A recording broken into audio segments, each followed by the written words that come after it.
जय श्री कृष्ण दोस्तों। क्या आपने कभी गहराई से सोचा है कि जीवन में शांति, सफलता और ईश्वर की कृपा का अनुभव क्यों नहीं होता, जबकि आप पूजा भी करते हैं, पाठ भी करते हैं और किसी का बुरा भी नहीं सोचते? क्या ऐसा तो नहीं कि आपकी प्रार्थनाएं बार बार की जा रही है, परंतु फिर भी जैसे वह कहीं अनसुनी रह जाती है? यह प्रश्न केवल आपका नहीं है, यह हर उस साधक का है जो निष्ठा से धर्म का पालन करता है पर जीवन में अधूरापन अनुभव करता है। हम मंदिर जाते हैं, अभिलाषाएं प्रकट करते हैं, कृतज्ञता भी प्रकट करते हैं, पर क्या वास्तव में हम एक संपूर्ण धार्मिक जीवन जी रहे हैं? यदि नहीं तो क्यों? क्यों हो यदि मैं आपसे कहूं कि हमारे ही दैनिक आचरण, हमारी आदतें, हमारी सोच में कुछ ऐसी अदृश्य दरारें हैं जिनसे हमारी सारी साधना, सारी श्रद्धा और सकारात्मक ऊर्जा रिश्ती चली जाती है। यह वह त्रुटियां हैं जिन्हें हम पाप मानते ही नहीं, और यही कारण है कि ईश्वर की कृपा का सागर हमारी ओर प्रवाहित तो होता है पर हमारा पात्र ही खंडित होता है। आज हम किसी शास्त्र की कठिन व्याख्या में नहीं उतरते, आज हम किसी को दोष नहीं देंगे, आज हम केवल अपने भीतर झांकेंगे, एक गहरी आत्मनिरीक्षण की यात्रा पर चलेंगे और पहचानने का प्रयास करेंगे उन 5 अदृश्य पापों को जिन्हें हम प्रतिदिन अनजाने में करते हैं, बिना यह जाने कि वही हमारे जीवन की रुकावटें बन गई हैं।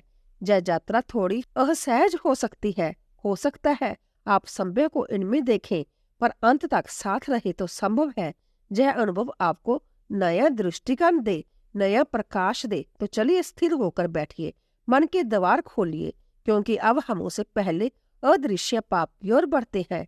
एक ऐसा पाप जो हमारे समाज, हमारी गोष्ठियों, हमारी बातचीत का सामान्य हिस्सा बन गया है। यह इतना साधारण लगता है कि हम इसे पाप मानते ही नहीं, हम इसे मजाक, चर्चा या राय मानकर अपनाते हैं। कल्पना कीजिए, आप अपने मित्रों के साथ बैठे हैं, जब परिवार की बैठक में वार्तालाप हो रहा है। शुरुआत होती है देश दुनिया की, फिर राजनीति, फिर फिल्मों की, और फिर धीरे धीरे बात मुड़ जाती है किसी तीसरे व्यक्ति की ओर जो वहां उपस्थित नहीं है। शर्मा जी की बेटे ने जय किया, वर्मा जी की बहू तो वैसी है, उसकी पद उन्नति तो शायद इसीलिए हुई। कितनी जानी पहचानी बातें हैं ना।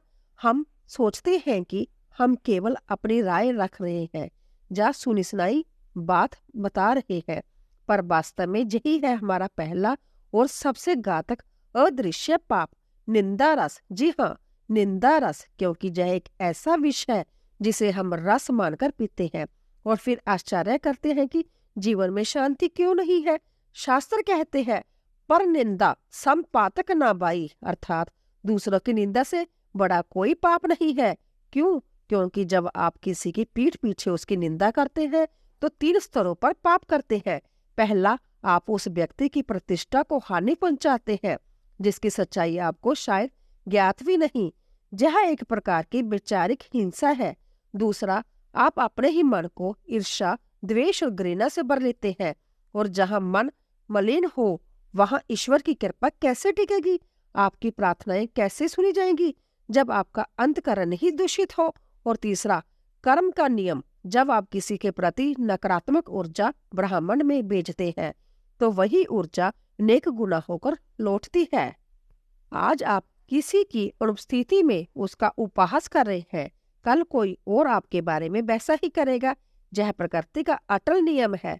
हम इस निंदा को रचनात्मक आलोचना का नाम दे देते हैं, हम इसे मत रखना कहते हैं, परंतु क्या वास्तव में यह आलोचना है? यह मात्र मन के विकारों का उत्सव। हम इसे मन हल्का करना कहते हैं, पर हृदय पर हाथ रखकर पूछिए, जब आप किसी की बुराई कर रहे होते हैं तो क्या आपके मन में सच में उसका भला करने की भावना होती है, या फिर एक क्षणिक सुख, एक प्रकार की मिथ्या श्रेष्ठता का अनुभव होता है कि मैं उससे उत्तम हूँ? यही वह क्षण है जहाँ हम चूक जाते हैं। ईश्वर की कृपा उस हृदय पर बरसती है जो निर्मल होता है, जो दूसरों में दोष नहीं गुण देखता है। यदि आपको किसी की कोई बात प्रिय नहीं है तो या तो मौन हो जाइए या फिर साहस करके सीधे उस व्यक्ति से संवाद कीजिए। पीठ पीछे की गई प्रत्येक बात, प्रत्येक चर्चा एक पाप है जो आपके पुण्य को चुपके चुपके समाप्त कर देता है। अगली बार जब आप ऐसी किसी बातचीत का भाग बने तो बस एक पल के लिए रुक जाइएगा और सोचिएगा, इस बातचीत से मैं अपने भीतर क्या भर रहा हूँ, अमृत अथवा विष। यही से परिवर्तन आरंभ होगा दोस्तों। अब चलते हैं दूसरे और संभवतः सबसे गहन, सबसे अदृश्य पाप की ओर। यह पाप इतना सूक्ष्म है कि बड़े बड़े ज्ञानी और ध्यानी भी इसका शिकार हो जाते हैं। यह कोई क्रिया नहीं है, यह एक भाव है, एक ऐसी न्यूनता जो हमारी रग रग में बस चुकी है। कल्पना कीजिए, प्रांतः आपकी निंद्रा खुलती है, आपके पास एक शैया है, सिर पर छत है, पहनने को वस्त्र है, खाने को भोजन मिलने की आशा है, आपके अपने लोग हैं, आपका शरीर स्वस्थ है, आपकी श्वासें चल रही है। यह सब कुछ कितना असामान्य लगता है ना? हम उन वस्तुओं पर ध्यान भी नहीं देते क्योंकि यह तो सहज ही उपलब्ध है। हमारा ध्यान किस पर है? उस पदोन्नति पर जो हमें नहीं मिली, उस वाहन पर जो पड़ोसी ने क्रय कर लिया है, उस अवकाश पर जिस पर हम नहीं जा पाए। हमारा संपूर्ण ध्यान जो नहीं है उस पर केंद्रित रहता है। और यही है हमारा दूसरा महापाप, कृतज्ञता का अभाव। ईश्वर या उस ब्राह्मणीय शक्ति के प्रति आभार का अभाव जिसने हमें वह सब कुछ दिया है जो हमारे पास है। हमें लगता है कि हम ईश्वर को धन्यवाद तो देते हैं, देवालय में प्रसाद चढ़ाते हैं, पूजा करते हैं, पर क्या वह धन्यवाद हृदय की गहराइयों से निकलता है? जब वह भी एक सौदा होता है, हे भगवान मेरा ये कार्य पूर्ण कर देना, मैं 1.25 किलो मिष्टान्न चढ़ाऊंगा। कृतज्ञता का पाप केवल ईश्वर के प्रति नहीं होता, यह प्रत्येक उस वस्तु के प्रति होता है जो हमें जीवन देती है, उन माता पिता के प्रति जिन्होंने हमारा पालन पोषण किया, उस धरती के प्रति जो हमारा भार सहती है और हमें अन्न देती है, उस शरीर के प्रति जो बिना रुके हमारे लिए कार्य करता है, और उन श्वासों के प्रति जो जीवन का सबसे बड़ा चमत्कार है और हमें निःशुल्क मिली है। जब हम कृतज्ञ नहीं होते तो हम ब्राह्मण को एक संदेश भेजते हैं, मैं प्रसन्न नहीं हूँ, मेरे पास जो है वह पर्याप्त नहीं है, मुझे और चाहिए, और इस और की दौड़ कभी समाप्त नहीं होती। यह एक ऐसी प्यास है जो सागर का जल पीने से भी नहीं बुझती। शास्त्र कहते हैं संतोष परम सुख, अर्थात संतोष ही परम सुख है, और संतोष आता है आभार से, कृतज्ञता से। जब आप इस भाव से भर जाते हैं, हे प्रभु आज के दिवस के लिए, इन श्वासों के लिए, इस भोजन के लिए, इस परिवार के लिए आपका कोटि कोटि धन्यवाद, तो आप एक भिन्न ही ऊर्जा के स्तर पर पहुंच जाते हैं। ईश्वर की कृपा एक चुंबक की भांति है, वह सदैव सकारात्मकता, प्रेम और आभार की ओर आकर्षित होती है। जब आपका हृदय शिकायतों, कमी और असंतोष से भरा होता है तो आप संभव ही कृपा को अपने से दूर धकेल रहे होते हैं। आपका हृदय एक बंद दरवाजे की भांति हो जाता है जिस पर कृपा तो दस्तक देती है पर भीतर नहीं आ पाती। इस पाप को हम अनजाने में कैसे करते हैं? तुलना करके। जब हम अपने जीवन की तुलना दूसरों से करते हैं तो हम तुरंत कृतज्ञता की जाल में फंस जाते हैं। हम दूसरों के जीवन के केवल उजले पक्ष को देखकर अपने जीवन के प्रत्येक पल को कोसने लगते हैं। तो इसका उपाय क्या है? एक छोटी सी आदत डालिए। प्रतिदिन रात्रि में सोने से पूर्व जब प्रांतः उठने के पश्चात केवल 5 ऐसी वस्तुओं के विषय में सोचिए या लिखिए जिनके लिए आप सचमुच आभारी हैं। वह आपका स्वास्थ्य हो सकता है, आपकी शिशु की मुस्कान हो सकती है, या आज मिला एक प्याला चाय का सुकून का भी हो सकता है। धीरे धीरे आप पाएंगे कि आपका ध्यान जो नहीं है से हटकर जो है उस पर आने लगा है। आपका हृदय शिकायतों से रिक्त और आभार से भरने लगेगा, और विश्वास मानिए जिस दिन आपका हृदय सच्चे आभार से भर गया उस दिन आपको सर्वत्र प्रत्येक कण में ईश्वर की कृपा बरसती हुई दिखाई देगी। अब हम उस तीसरे पाप की ओर बढ़ रहे हैं जो इन सब का राजा है। यह वह पाप है जो रावण के ज्ञान, बल और तप को भी खा गया। यह इतना दुर्त है कि यह प्राय धर्म और अच्छाई का आवरण पहनकर आता है। यह हमारे में मैं छिपा है। आप एक अच्छा कार्य करते हैं, किसी निर्धन की सहायता करते हैं, कार्यालय में कोई बड़ा प्रकल्प सफल बनाते हैं, या अपने परिवार के लिए कोई त्याग करते हैं। इसके पश्चात आपके मन में एक हल्का सा विचार आता है, यह मैंने किया है, मेरी वजह से हुआ है, यदि मैं ना होता तो यह कार्य हो ही नहीं सकता था। बस यही वह फिसलन भरी ढलान है। यही है तीसरा और सबसे विनाशकारी पाप अहंकार। अहंकार का अर्थ केवल घमंड या दंभ देखना नहीं है। इसका सबसे सूक्ष्म रूप है कर्ता होने का भाव। जय मान लेना कि मैं ही करने वाला हूँ। श्रीमद् भगवद गीता में श्री कृष्ण स्पष्ट कहते हैं, पर करते क्रियमानने गुणे कर्माणि सर्वश। अहंकार विमूढ़ आत्मा करता है मिति मनते, अर्थात समस्त कर्म प्रकृति के गुणों द्वारा किए जाते हैं। पर अहंकार से मोहित हुआ मूढ़ मनुष्य जय मान बैठता है कि मैं करता हूँ। सोचिए, आप श्वास लेते हैं, पर क्या आप वास्तव में उन्हें लेते हैं? जय तो सबते चल रही है। आपका हृदय धड़कता है, क्या आप उसे धड़काते हैं? आपका भोजन पचता है, क्या आप पचाते हैं? जब जीवन की सबसे आवश्यक क्रियाएं आपके नियंत्रण में नहीं है, वह कोई और परम शक्ति चला रही है, तो फिर अपने छोटे छोटे कार्यों का श्रेय लेकर हम इतने बड़े भ्रम में क्यों जीते हैं? अहंकार ईश्वर की कृपा के सामने एक दीवार की भांति खड़ा हो जाता है। ईश्वर की कृपा तो नदी की भांति नीचे की ओर बहती है। वह वही जाती है जहाँ भूमि नीची हो, अर्थात जहाँ विनम्रता हो। अहंकार तो पर्वत के शिखर की भांति है, जो अकड़ कर खड़ा रहता है। नदी का जल उसके शिखर को स्पर्श भी नहीं कर पाता, बस किनारों से बहकर निकल जाता है। हम इस पाप को अनजाने में कैसे करते हैं, जब हम अपनी सफलताओं का संपूर्ण श्रेय संभव को और अपनी असफलताओं का दोष दूसरों को, जब भाग्य को दे देते हैं। जब हम दूसरों को परामर्श देते हुए जताते हैं कि हम उनसे अधिक जानते हैं।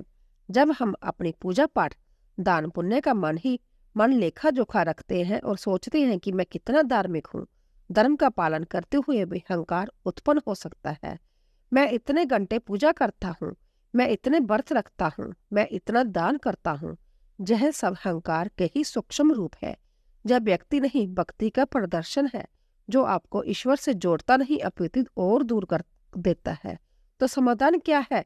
निमित्त भाव। जय समझना कि आप करता नहीं, केवल एक माध्यम है, एक निमित्त है। ईश्वर ही वास्तविक करता है। जब आप कोई अच्छा कार्य करे तो तुरंत ईश्वर को धन्यवाद दे। हे प्रभु, आपने मुझे इस शुभ कार्य के लिए चुना, आपका धन्यवाद। यह आपकी ही शक्ति से संभव हुआ है। और जब कोई कार्य बिगड़ जाए तो उसे भी ईश्वर की इच्छा मानकर स्वीकार करें, उसे सीखने का अवसर माने। अपनी पहचान को अपने कार्य, अपनी पदवी, अपनी संपत्ति से मत जोड़िए। यह सब आज है, कल नहीं होगा। आपकी वास्तविक पहचान वह आत्मा है जो उस परमात्मा का अंश है। जिस दिन यह बोध गहरा होने लगेगा, अहंकार का पर्वत सबतः डलने लगेगा और कृपा की नदी आपके हृदय तक पहुंचने लगेगी। अब चौथे पाप की भूमि पर पग रखते हैं। ये एक ऐसी अग्नि है जो बाहर नहीं, हमारे भीतर जलती है। यह हमारे संबंधों को, हमारी शांति को, हमारे स्वास्थ्य को चुपके चुपके जलाकर भस्म कर देती है। किसी ने मार्ग में आपके वाहन से आगे निकलने का प्रयास किया, आपका मन उबल उठा, शिशु ने आपकी बात नहीं मानी, आप चीख पड़े, कार्यालय में आपके कार्य का श्रेय किसी और को मिल गया, आपके भीतर एक जलन और रोष की लहर दौड़ गई। दिन के अंत में आपको स्मरण भी नहीं रहता कि आप कितनी बार और किस किस बात पर क्रोधित हुए। यह चौथा अनजाना पाप, क्रोध और उसकी छोटी बगनी चिड़चिड़ाहट। हमें लगता है कि क्रोध तो स्वाभाविक है, आ ही जाता है, पर शास्त्र कहते हैं, क्रोधात भवति समहो सोमहात स्मृति विभ्रम स्मृति प्रशांत बुद्धि नाश बुद्धि नाशत प्रशयति। अर्थात क्रोध से मोह उत्पन्न होता है, मोह से स्मृति भी भ्रम हो जाती है, स्मृति से भ्रम होने की बुद्धि का नाश होता है और बुद्धि के नाश से व्यक्ति का पतन हो जाता है। एक क्षण का क्रोध आपके द्वारा की गई घंटों की पूजा, तप और पुण्य को भस्म कर देता है। जब आप क्रोध में होते हैं तो आपकी सोचने समझने की शक्ति समाप्त हो जाती है। आप ऐसे शब्द बोल जाते हैं, ऐसे कार्य कर जाते हैं जिनका पश्चाताप आपको जीवन भर रहता है। क्रोध केवल चीखने चिल्लाने का नाम नहीं है, इसका एक सूक्ष्म रूप है जो और भी संकटपूर्ण है। मन मन कुड़ना, अप्रसन्नता पालकर रखना, प्रतिशोध की भावना रखना, यह एक धीमा विष है जो आपके भीतर ही भीतर आपको खाता रहता है। यह आपके शरीर में रोग उत्पन्न करता है, आपके मन की शांति भंग करता है। ईश्वर प्रेम का, शांति का, करुणा का सागर है। जब आपका हृदय क्रोध की अग्नि में जल रहा हो तो वहां शांति और प्रेम की शीतलता कैसे अनुभव होगी? ईश्वर की कृपा आपके पास कैसे आएगी? हम इस पाप को अनजाने में करते हैं क्योंकि हम इसे उचित ठहराते हैं। उसने मुझे क्रोधित किया, उसकी हरकत ही ऐसी थी। हम सदैव अपने क्रोध का कारण बाहर खोजते हैं। हम यह नहीं समझते कि परिस्थिति कैसी भी हो, क्रोध करना या शांत रहना ये हमारा अपना चुनाव है। नियंत्रण हमारे हाथ में है, पर हम उसे दूसरों को सौंप देते हैं। इसका उपाय क्या है? जागरूकता। जिस क्षण आपको अनुभव हो कि क्रोध आ रहा है, उसी क्षण एक पग पीछे हट जाइए, गहरी श्वास लीजिए, 1 से 10 तक गणना कीजिए, बस उस पहली प्रतिक्रिया को रोक लीजिए। आप पाएंगे कि 90% अवसरों पर क्रोध बाष्प बनकर उड़ जाएगा, और जो पुरानी अप्रसन्नता मन में दबी है, उसके लिए क्षमा का अभ्यास करें।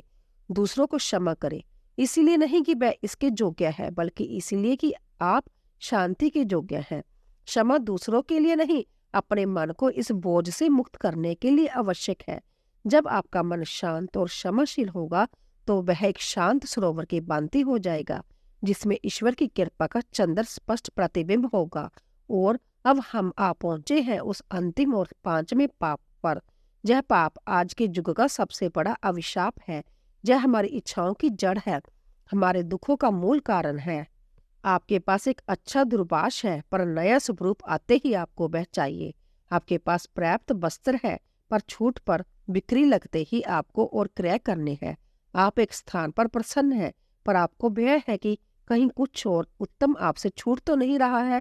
यह और चाहिए, कहीं कुछ छूट ना जाए का जो भाव है, यह पाप हमें कभी संतुष्ट नहीं होने देता। यह मृग तृष्णा की भांति है। आप जितना इसके पीछे भागते हैं, यह उतना ही दूर होता जाता है। आपका संपूर्ण जीवन बस वस्तु को एकत्रित करने और भोगने की दौड़ में निकल जाता है। शांति और ईश्वर के लिए समय ही कहाँ बचता है।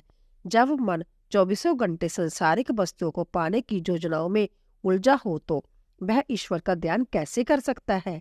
प्रार्थना के समय भी हमारा चंचल मन उन्हीं अधूरी इच्छाओं में भटकता रहता है। हमारा शरीर तो देवालय में होता है, पर मन बाजार में डोल रहा होता है।